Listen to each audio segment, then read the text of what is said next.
আসসালামু আলাইকুম। আশা করছি আল্লাহর রহমতে আপনারা সবাই অনেক ভালো আছেন। তো বন্ধুরা আপনাদের বহুল প্রতীক্ষিত বিজিবি বা বর্ডার গার্ড বাংলাদেশ নিয়োগ বিজ্ঞপ্তি প্রকাশ করেছে। আপনারা এখানে অ্যা বাংলাদেশের প্রায় সকল জেলা থেকে আবেদন করতে পারবেন।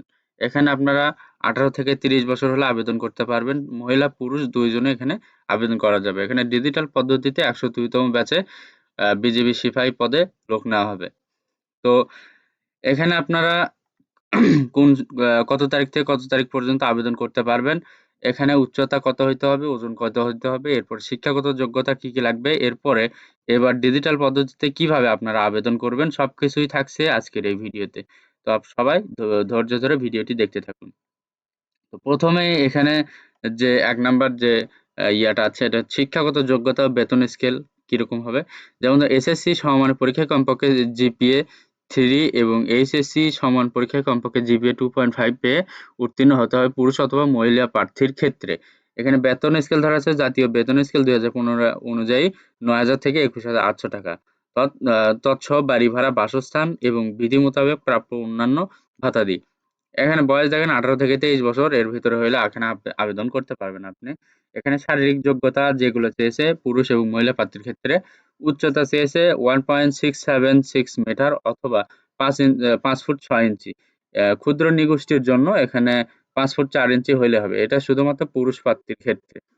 তো এখন মহিলা প্রার্থীর ক্ষেত্রে এখানে দেখেন ৫ ফুট ২ ইঞ্চি এবং ক্ষুদ্র নিগোষ্ঠীর জন্য ৫ ফিট হইলে এখানে আবেদন করতে পারবেন। এখানে ওজন দেখেন ১১০ পাউন্ড বা ৪৯ কেজি। তো এখানে আপনার ওজন এবং উচ্চতা দুটার সামঞ্জস্য করে আ ওজন মাপা হয়। এতে কোনো প্রবলেম নাই। যার উচ্চতা বেশি তার ওজন বেশি হবে এটাই স্বাভাবিক।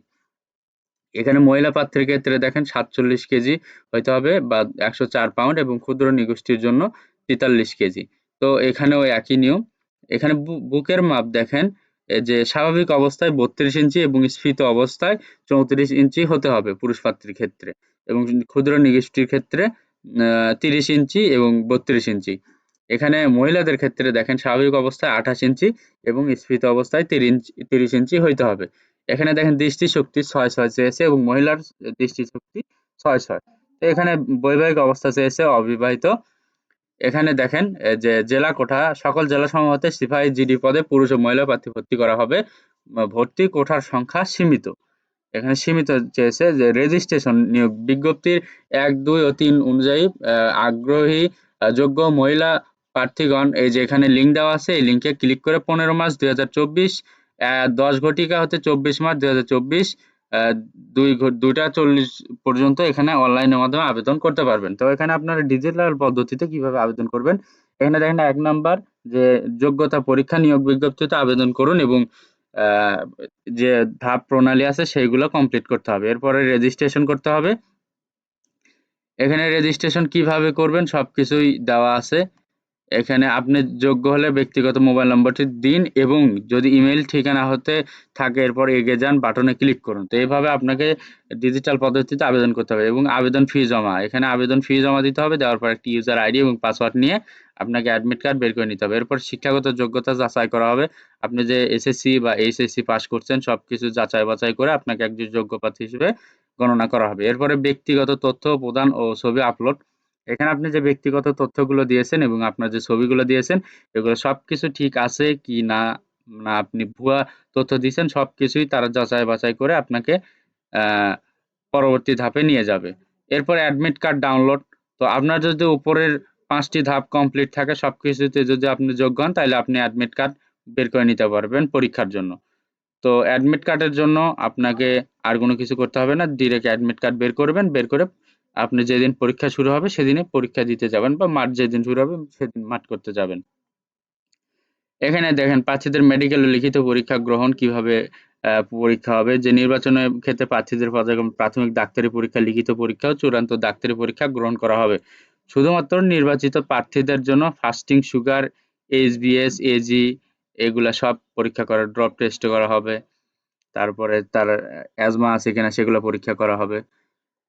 তো এখন আপনারা এখানে দেখেন যে ভর্তির সময় অবশ্যই যা সঙ্গে আনতে হবে বা আপনার যখন মাঠ হবে তখন কি কি সঙ্গে আনতে হবে, এইচএসসি বা এসএসসির সমান পরীক্ষায় পাশের মূল সনদপত্র নিয়ে যেতে হবে, সংশ্লিষ্ট স্কুল কলেজের প্রধান শিক্ষক কর্তৃক আপনার চারিত্রিক সনদপত্র বা প্রশংসাপত্র নিয়ে যেতে হবে, আপনার স্থায়ী অস্থায়ী ঠিকানা উল্লেখ থাকতে হবে, অভিভাবকের অনুমতিপত্র বা সংশ্লিষ্ট চেয়ারম্যান কাউন্সিলর বা ইত্যাদি কর্তৃক সত্যায়িত হতে হবে, ইউনিয়ন পরিষদ পৌরসভা চেয়ারম্যান ইত্যাদি থেকে স্থায়ী নাগরিকত্ব সনদপত্র নিতে হবে, প্রথম শ্রেণীর গেজেটেড কর্মকর্তা কর্তৃক চারিত্রিক সনদপত্রে মূল কপি সহ সত্যায়িত থাকতে হবে। তো সত্যায়িত আপনার তোলা নীল ব্যাকগ্রাউন্ড সম্বলিত ব্র্যান্ড ল্যাবে প্রিন্টকৃত 11 কপি পাসপোর্ট সাইজের ছবি লাগবে এবং কপি ছবি ইউনিয়ন পরিষদ চেয়ারম্যান দ্বারা সত্যায়িত হতে হবে। ইউনিয়ন পরিষদ চেয়ারম্যান ইত্যাদি যা অবিবাহিত সনদপত্র দেয় এটা নিয়ে যাইতে হবে। জাতীয় পরিচয়পত্র মূল কপি সহ সত্যায়িত ছায়াকপি নিয়ে যাইতে হবে। তো এখানে দেখেন যে বিজিবিতে কর্মরত অবসররত শহীদ মৃত সন্তানদের জন্য এখানে প্রার্থীর সত্যায়িত ছবি, পিতার রেজিমেন্ট নম্বর, পদবি সবকিছু নিয়ে যেতে হবে। যদি আপনি একজন বিজিবির সন্তান হন বা অবসরপ্রাপ্ত শহীদ বা যে কোনো সরকারি চাকরিজীবীর সন্তান হন তাহলে আপনার বাবার সবকিছু নিয়ে যাইতে হবে, তাহলে আপনি যোগ্য হিসেবে গণ্য হবেন। এখানে আরো আছে যে মুক্তিযোদ্ধা, বিএনসিসি, ক্যাডেট, আনসার, গ্রাম প্রতিরক্ষা, ক্ষুদ্র নৃগোষ্ঠী ইত্যাদি তাদের তাদের প্রার্থীদের জন্য প্রযোজ্য কি কি, যেমন মুক্তিযোদ্ধার সন্তানের জন্য তার যে মুক্তিযোদ্ধা তার ধরেন সার্টিফিকেট নিয়ে যাইতে হবে, ওয়ার্ড কাউন্সিলর বা চেয়ারম্যান কর্তৃক আপনাকে সেগুলো সত্যায়িত করে নিয়ে যাইতে হবে।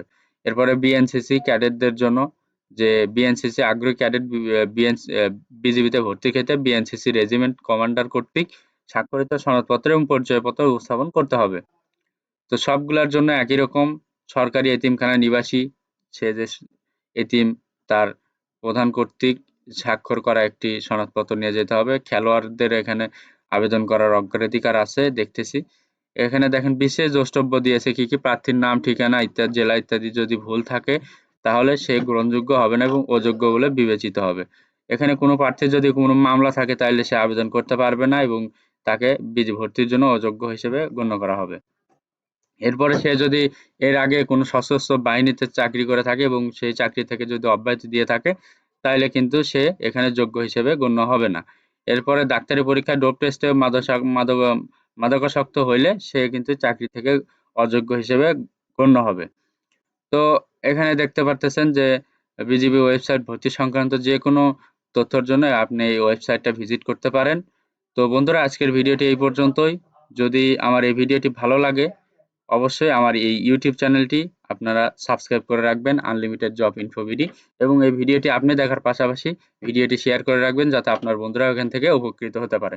তো বন্ধুরা এখানে কিন্তু সময় খুব অল্প, আপনারা এখানে সর্বোচ্চ এখানে দেখতে পারতেছেন যে আপনারা 24 মার্চ পর্যন্ত আবেদন করতে পারবেন। তো 24 মার্চের ভিতরে আপনাকে আবেদন করতে হবে। তো সবাই আবেদন করুন, সবার জন্য অনেক অনেক শুভকামনা থাকলো।